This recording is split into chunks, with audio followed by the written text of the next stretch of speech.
আসসালামু আলাইকুম ওয়া রাহমাতুল্লাহি ওয়া বারাকাতুহু। ডিয়ার স্টুডেন্ট, আমি রনিত স্যার, প্রতিষ্ঠাতা পরিচালক এমএচএল কোচিং সেন্টার। আমি তোমাদের এখন একটা ম্যাথ সংক্ষিপ্ত ম্যাথ করাবো। সেটা হলো সেট অফ ফাংশন, দ্বিতীয় অধ্যায়, চ্যাপ্টার জেনারেল মেথড। এটা হলো নবম দশম শ্রেণীর জেনারেল মেথড। দেখো, ইম্পর্টেন্ট একটা ম্যাথ দেওয়া আছে।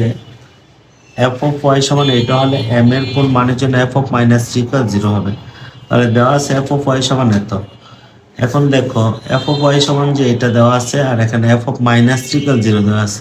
যেহেতু এফ অফ মাইনাস থ্রি আছে, তাহলে আমরা ওয়াই এর পরিবর্তে এখানে মাইনাস থ্রি বসাবো।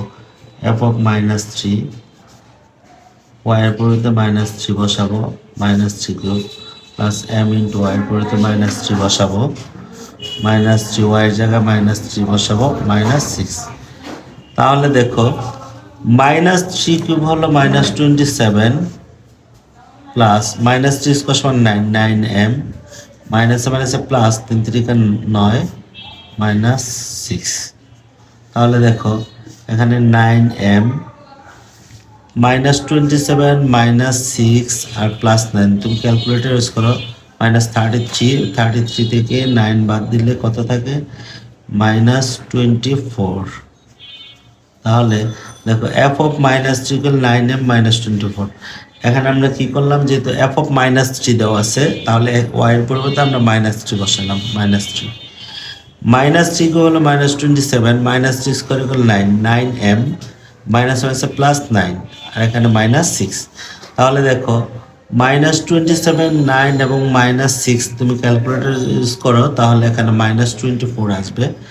তাহলে দেখো, 9m minus 24, F of minus থ্রির মানে এটা। আবার F of minus three equal zero, আবার F of minus three equal zero, বা এফ অফ মাইনাস থ্রির মান হলো 9m মাইনাস 24 ইকুয়াল জিরো, বা 9m ইকুয়াল 24, বা m ইকুয়াল 24/9। এটাই অ্যান্সার। আশা করি বুঝতে পারছো। অনেক ইজি অঙ্ক। এফ অফ মাইনাস থ্রি মানে এটা বসালাম, মাইনাস 24, ডান পাশে আছে প্লাস 24, এম ইকুয়াল হবে 9, গুণ করা আছে, এই পাশে ভাগ হয়ে আছে। এটা অ্যান্সার। ওকে।